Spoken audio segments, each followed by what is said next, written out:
This is Tales from the Great Book, Volume 2. Joseph as told by Brian Ahern, and Abraham as told by Ronald Reagan. Side 1.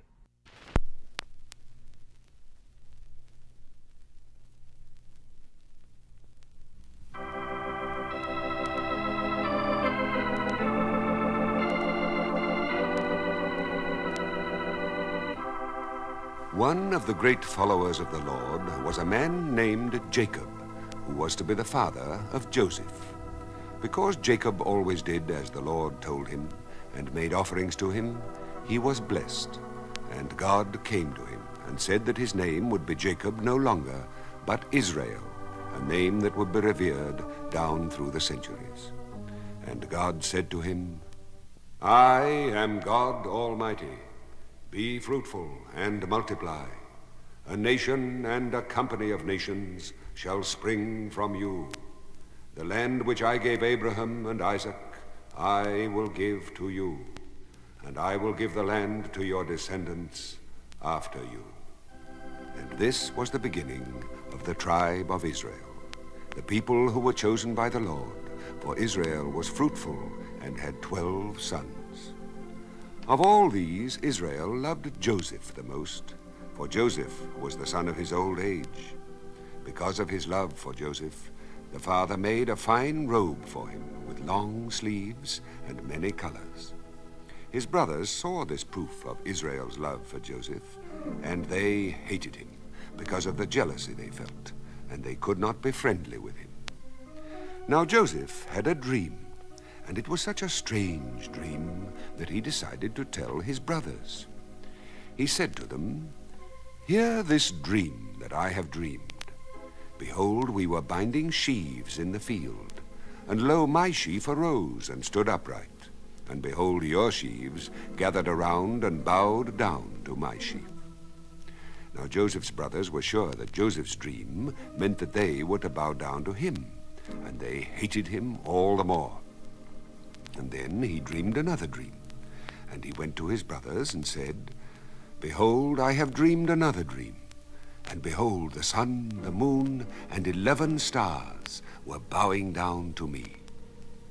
This made his brothers envy and hate him even more, for they were sure the sun, the moon, and the 11 stars represented their father, their mother, and they his 11 brothers.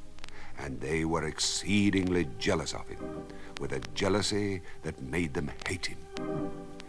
Then Joseph told his dream to his father, and when Israel heard it, he rebuked Joseph and said to him, What is this dream that you have dreamed? Shall I and your mother and your brothers indeed come and bow ourselves to the ground before you? But because Israel was a wise man, and one who was blessed by the Lord, he did not feel any jealousy towards his son. And after rebuking Joseph for the possible meanings the dream might have, Israel kept Joseph's dream close to him in his memory and thought about its meanings.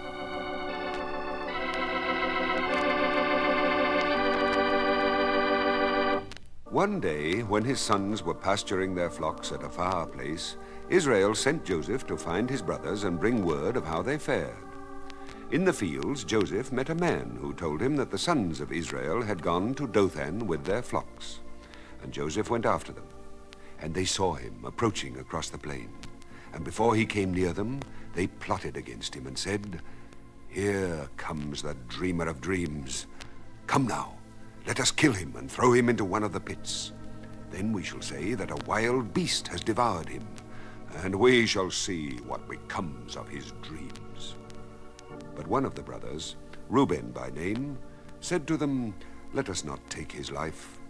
Let us cast him into this pit here in the wilderness, but lay no hand on him. Now Reuben said this in the hope that he could rescue Joseph from the pit and restore him to their father.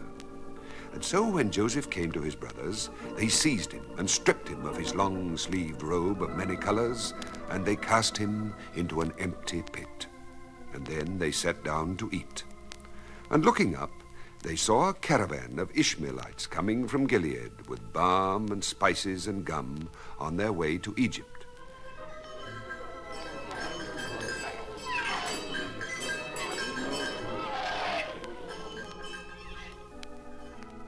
Then Judah said to his brothers, "What profit is it if we slay our brother and conceal his blood?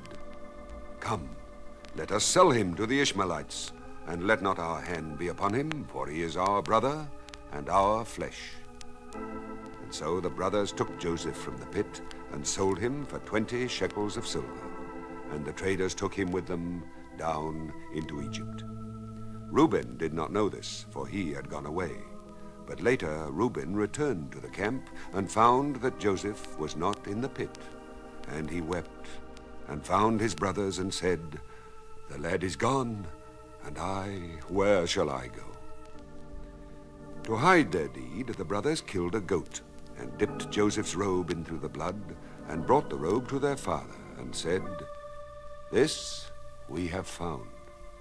See now whether it is your son's or not." And Israel recognized it and said, "It is my son's robe. A wild beast has devoured him. Joseph is without a doubt torn to pieces." And then Israel wept and tore his garments, as was the custom when there was great mourning, and he mourned his favorite son for many days. All his sons and all his daughters came to comfort him, but he would not be comforted. And he said to them, "I will go down into the grave unto my son mourning." Thus Joseph's father mourned for him and showed great sorrow.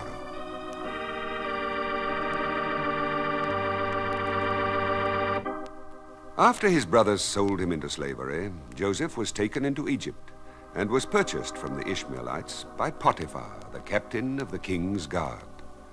The Lord was with Joseph and caused everything that came into his hands to flourish and prosper. So Potiphar prospered because of the work of Joseph, and he made the son of Israel overseer of all his houses and lands, and put him in charge of all he had.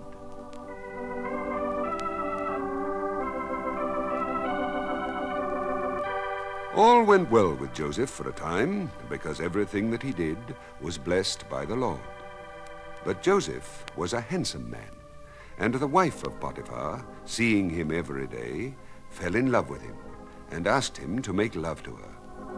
Joseph refused, and said to her, "Lo, having me, my master has no concern about anything in the house.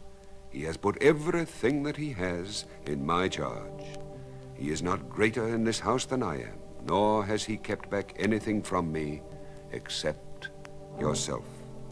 Because you are his wife, how then can I do this great wickedness and sin against God?" Every day Potiphar's wife spoke words of love to Joseph, and he would not listen to her. But one day she caught his garment in her hand, and when he pulled away from her grasp and ran out of the house, the garment was pulled from him and left in her hand. Now Potiphar's wife was angry at Joseph for spurning the love she had offered him. And when she saw that she had his garment in her hand, she plotted so that she might be revenged upon him. Calling all the men of the household to her, she told them that Joseph had tried to make love to her, and that she had cried out in a loud voice. And she said, "When he heard that I lifted up my voice and cried, he left his garment with me and fled out of the house." And when Potiphar came home, his wife told him the same story. "The Hebrew servant you brought among us came in to me to insult me. But as soon as I lifted up my voice and cried, he left his garment with me and fled out of the house." Potiphar questioned his servants, and they bore out his wife's story, for they told it to him as she had told it to them. Then Potiphar's anger was kindled and burned hotly, and he took Joseph and put him in the prison where the king's prisoners were confined. But the Lord was still with Joseph, and caused the keeper of the prison to look upon him with favor. The keeper placed Joseph in charge of all the prisoners, and of the buying of supplies, and of all that was done in the prison. And as before, everything to which Joseph turned his hand prospered and flourished and was done well, for the Lord was with Joseph.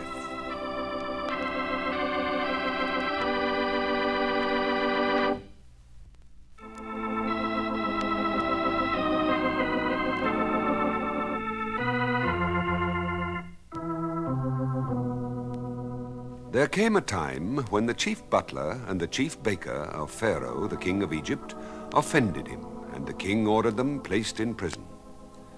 Now Joseph, son of Israel, was a prisoner too, but was in charge of the other prisoners.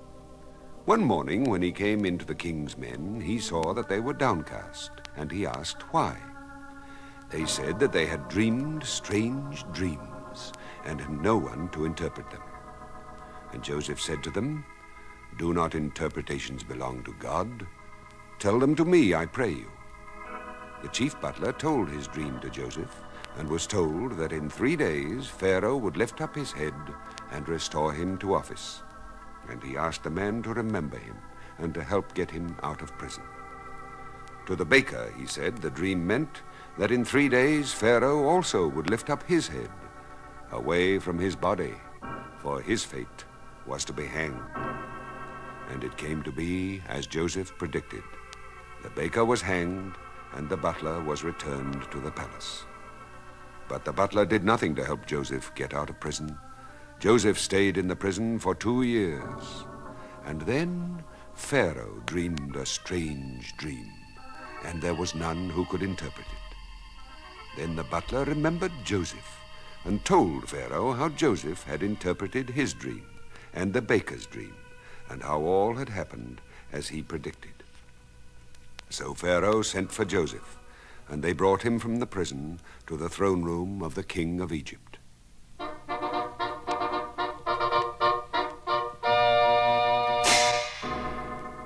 Then Pharaoh told Joseph he had dreamed that 7 fat and sleek cows came up from the river Nile and fed on the reed grass. Then 7 poor and gaunt cows came up and ate the 7 fat cows, but were still as gaunt as before. He also dreamed of 7 ears of grain growing on one stalk, full and good, and 7 ears on another that were blighted, and the blighted ears swallowed up the good ears. And then Joseph said to Pharaoh, "God has revealed to Pharaoh what he is about to do. The 7 good cows are 7 years, and the 7 good ears of grain are 7 years. Both dreams mean the same. The 7 lean and gaunt cows that came after are 7 years of famine, and the 7 empty ears of grain are also 7 years of famine. There will come 7 years of great plenty throughout all of Egypt, but after them will come 7 years of famine, and all the plenty will be forgotten in the land of Egypt. The famine will consume the land. And the doubling of Pharaoh's dream means that the thing is fixed by God and will shortly come to pass." And Joseph told Pharaoh that he should appoint overseers to take a 5th part of each harvest during the years of plenty and set it aside to keep as a reserve against the 7 years of famine.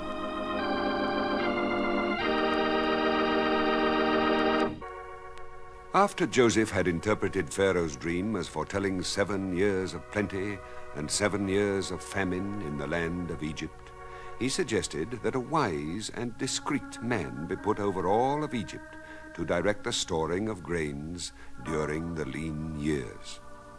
And Pharaoh said to Joseph, "Since God has shown you all this, there is none so discreet and wise as you are. You shall be over my house, and all my people shall order themselves as you command. Only as regards the throne shall I be greater than you. I am Pharaoh, and without your consent, no man shall lift up hand or foot in the land of Egypt." Then Pharaoh arrayed Joseph in clothes of fine linen and put a gold chain around his neck, and Joseph rode in the 2nd chariot immediately behind the king. And Pharaoh gave him a wife, the daughter of one of the great priests of Egypt. Joseph was 30 years old when he entered the services of Pharaoh, and for 7 years he went throughout the land of Egypt. During the 7 plentiful years, the earth brought forth abundant crops, and Joseph directed that they be gathered and stored in the cities. He stored up grain in great abundance, like the sands of the sea, until he ceased to measure it, for it was too abundant to be measured. Before the years of famine came, Joseph had 2 sons, and he gave thanks to the Lord for all that had come to him.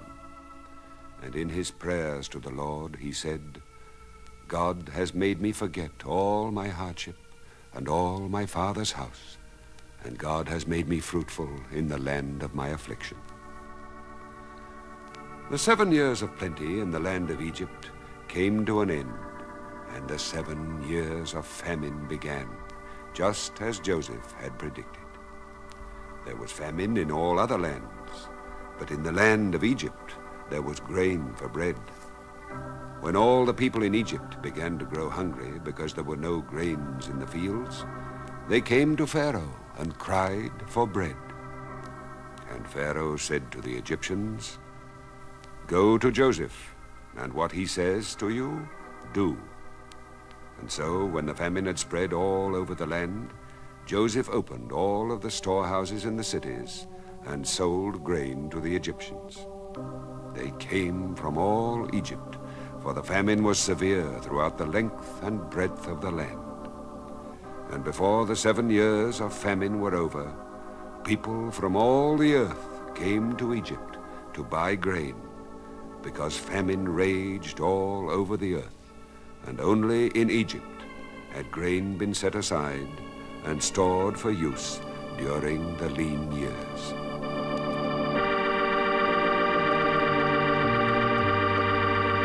There was famine in the land of Canaan, and Israel, a man who served the Lord, said to his sons, Behold, I have heard that there is grain in Egypt. Go down and buy grain for us there, that we may live and not die. And so 10 of his sons left for Egypt to buy grain, leaving Benjamin, the youngest, next to Joseph. And there were many other grain buyers who came to Egypt and went up to Joseph, the governor, who sold grain to all. And the brothers came up to Joseph and bowed down to him, for they did not know him in his exalted position. But he recognized them, and because they had sold him into slavery, he treated them like strangers and said, You are spies. You have come to see the weakness of the land. And they answered, No, my lord, but to buy food have your servants come. We, your servants, are 12 brothers, the son of one man in the land of Canaan. And behold, the youngest is this day with our father, and one is no more. But Joseph said, It is as I said to you, you are spies. And he put them all in prison for 3 days. On the 3rd day, Joseph delivered them from prison, and said, Do this, and you will live, for I fear God. If you are honest men, let one of your brothers remain confined in the prison, and let the rest go and carry the grain for the famine of your households. And bring your youngest brother to me, so your words will be verified, and you shall not die. Then he took Simeon from them and bound him before their eyes. But secretly he gave orders to fill their sacks with grain, and to replace every man's money in his sack, and to give them provisions for the journey. When they had returned to Canaan, they told their father all that had happened. And then they emptied their sacks to give grain to their families. And behold, every man's bundle of money was in his sack. And when they and their father saw the money, they were dismayed. And Israel said, You have bereaved me of my children. Joseph is no more, and Simeon is no more, and now you would take Benjamin. All this has come upon me. And Reuben told his father that he would surely bring back both Simeon and Benjamin, and offered his own 2 sons as hostage. But Israel said, My son Benjamin shall not go down with you, for his brother Joseph is dead, and Benjamin is the only son that I have left with me. If harm should befall him on the journey that you are to make, You would bring down my gray hairs with sorrow to the grave.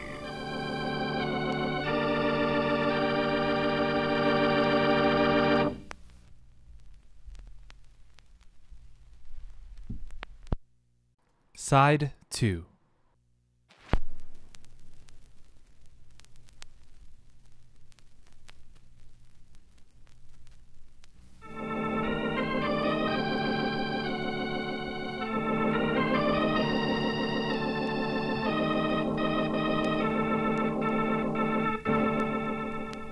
The famine was severe in the land of Canaan, and Israel told his sons, after they had eaten the grain brought from Egypt, "Go again, buy us a little food." But his sons told him that the governor had warned them not to show their faces again unless their youngest brother, Benjamin, was with them. Israel protested against losing his son, but this was a matter of life or death for all the tribe of Israel. And so he sent them once again to Egypt, and Benjamin went with them. Joseph received them and asked about the health of their father, and they bowed before him and said they had brought back the money that had been restored to their sacks of grain. And Joseph's steward, who had replaced the money, said, "Rest assured, do not be afraid. Your God and the God of your father must have put treasure into your sacks for you. I received the money." And Joseph ordered that food be served to them. And while they were eating, he told his servants to fill their sacks with food, and to put each man's money in the mouth of his sack, and to put his own silver cup in the sack of the youngest, Benjamin. As soon as dawn came, the brothers were sent away with their asses. And when they were gone a short distance from the city, Joseph sent his servants after them to ask why they had stolen his silver cup. They denied this, but the cup was found in Benjamin's bag, and they were brought back before Joseph. The governor of Egypt told the brothers that Benjamin must remain and be his slave because of the theft. And Judah, one of the brothers, said that to do this would break the heart of their father and bring about his death from sorrow. And Judah offered to remain as a slave in place of Benjamin. And then Joseph could control himself no longer, and he ordered all of the Egyptians from his presence, and he told his brothers, "I am your brother Joseph, whom you sold into Egypt." And he cautioned them not to be distressed, because, he said, the Lord had sent him there to preserve life and to keep alive the people of Israel during the famine. And he warned that there were still 5 years of famine to come. And he told them to bring all of the people and their flocks to the land of Goshen in the eastern part of Egypt. And Joseph said, "You must tell my father of all my splendor in Egypt and of all that you have seen. Make haste and bring my father down here."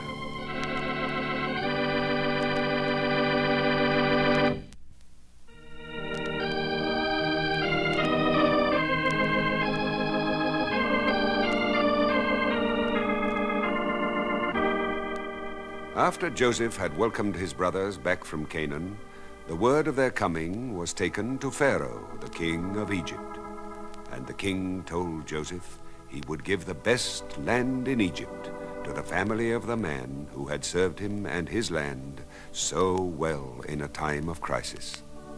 And Pharaoh sent wagons to bring the people of the tribe of Israel to the land of Goshen, and he gave them provisions for the journey.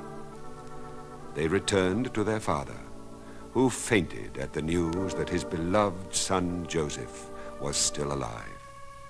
But he revived, and he said, "It is enough.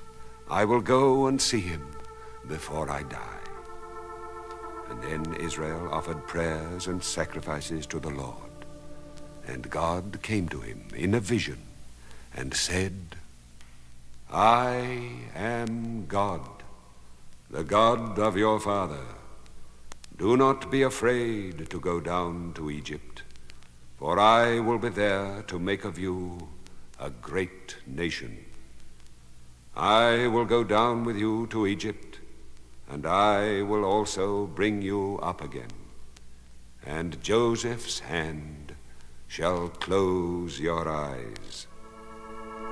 So Israel and all of his people and their cattle and their goods journeyed into Egypt, and there was pasture for their cattle in the land of Goshen, where Joseph had arranged for them to stay. There they were provided for through the rest of the years of famine. And after the years of famine passed, the people of Israel were fruitful, and their numbers grew, and they were prosperous. Israel, the elder of the tribe, lived for 17 years in Egypt, and the years of his life were 147. As he lay on his deathbed, Israel asked Joseph not to bury him in Egypt, but to take his body to the burying place of his people in the land of Canaan.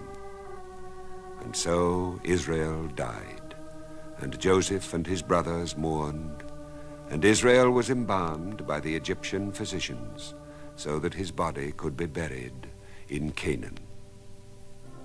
And Joseph and his family and all the elders of Egypt went up to the burying place in Canaan, and there was great mourning. But Joseph's brothers were afraid that after their father's death, Joseph might seek revenge on them for selling him into slavery.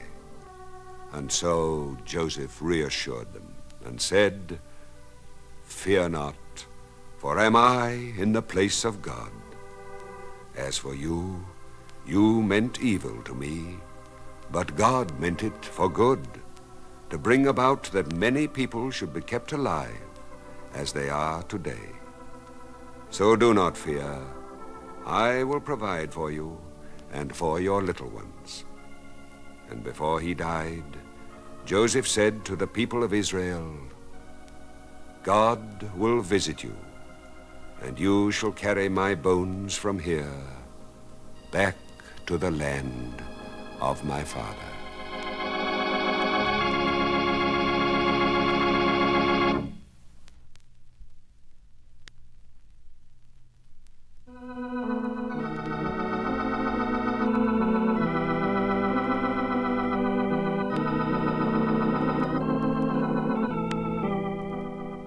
Abram was a man who dwelt with his wife and servants in black tents of camel's hair, and they tended great herds of cows and sheep, camels and asses and goats. Over the land they traveled from place to place, to wherever there was water and abundant pasture. And with them went another family, the family of Lot, son of the brother of Abram, and all of Lot's servants and herds. Abram was a wanderer because God had said to him, "Go from your country and your father's house to the land I will show you, and I will make of you a great nation, and by you all the families of the earth will bless themselves." And as Abram wandered in the land of Canaan, he built altars to the Lord. And when he did so, the Lord appeared to him and said, "To your descendants I will give this land." Now Abram and Lot loved each other and were at peace. And among their herdsmen there were quarrels. For Abram's men would keep Lot's cattle from the choice grass.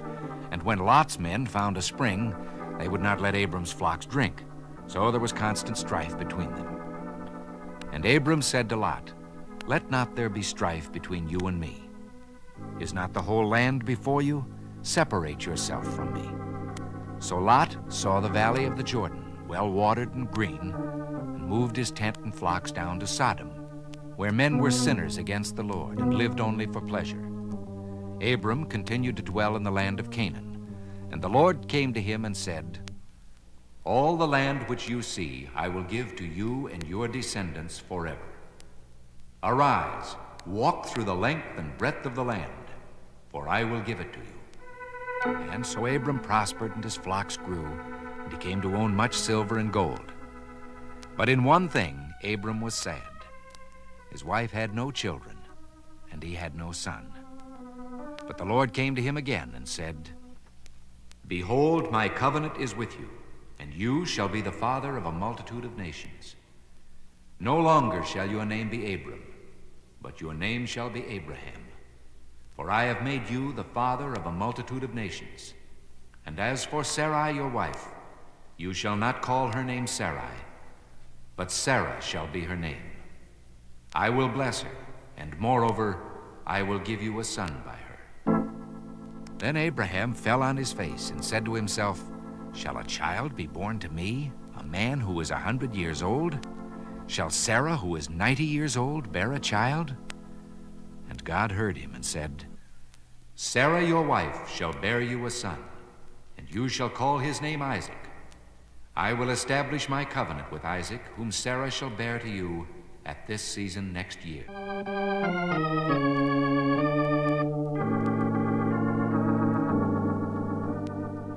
After Lot and his family left Abraham and went to the city of Sodom, they found how wicked the people were, and Lot grieved at their wickedness.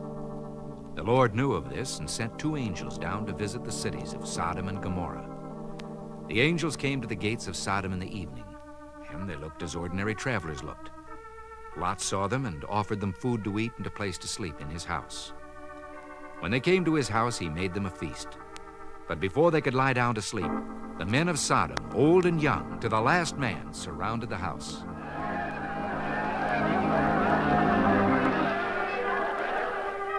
Then they called to Lot, Where are the men who came to you tonight? Bring them out that we may know them. Lot went out to the men and said, I beg you, my brothers, do not act so wickedly. Do nothing to these men, for they have come under the shelter of my roof.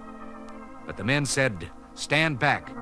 And they pressed against Lot and smote him and tried to break down the door.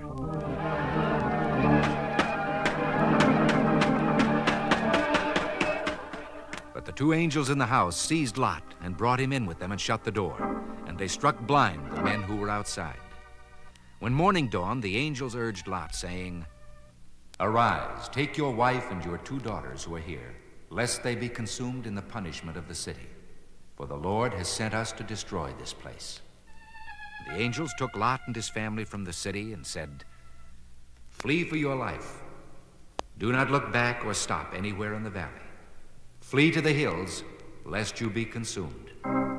But Lot feared they would not be strong enough to get to the hills in time and asked to be allowed to go to a little city not far away. This the angels granted him, for he was a good man in the sight of the Lord. Even as Lot came to the little city of Zoar, the Lord rained fire and brimstone upon Sodom and its sister city Gomorrah, and all that was in the cities, the people, the houses, and things that grew from the ground were destroyed. But Lot's wife was behind him as he went into Zoar, and she turned for a backward look at what had been her home. And lo, because she had not heeded the angels, her body was turned into a pillar of salt.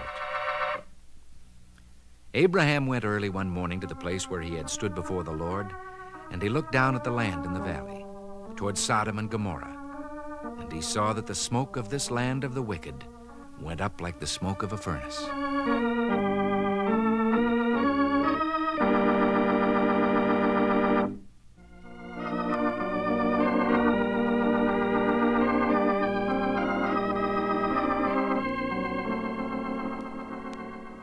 God gave many things to Abraham in the years that followed, cattle, sheep, and asses in great number, so that he prospered. And as the Lord had promised, Sarah presented to Abraham a son, whom they named Isaac. The years passed. Abraham grew more wealthy, and Isaac grew to be a handsome youth.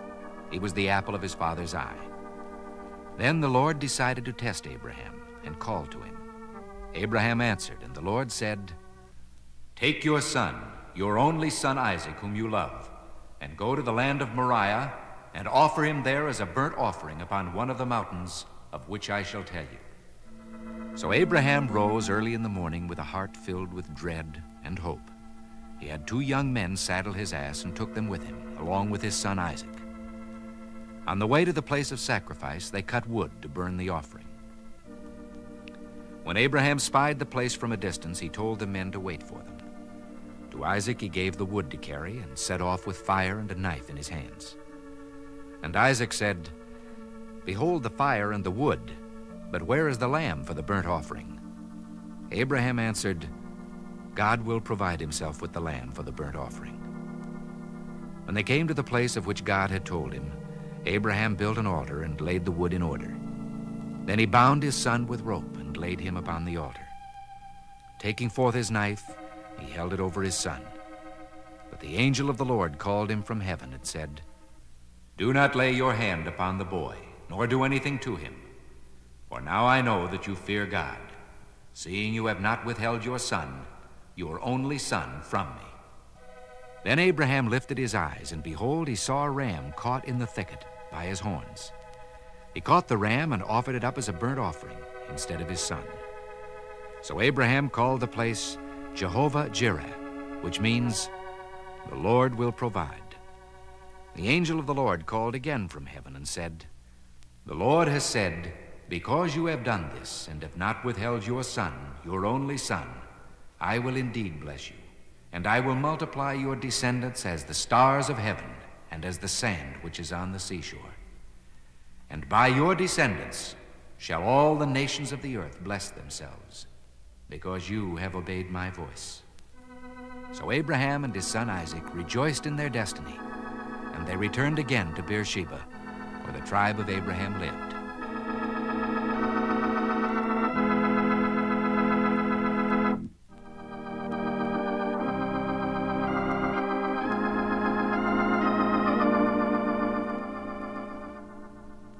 After Abraham proved his faith to the Lord, all of his family had many children, and their children had many children, so that the Lord's prophecy was fulfilled, that Abraham was to become the father of many nations. For these were the early times, when not many men were upon the earth. Abraham's wife Sarah lived 127 years, and when she died at Hebron in Canaan, Abraham wept and mourned for her for many days.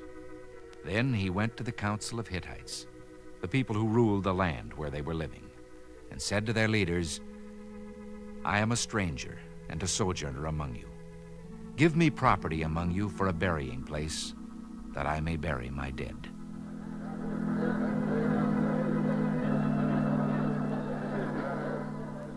Then the Hittites answered Abraham, "Hear us, my lord, you are a mighty prince among us.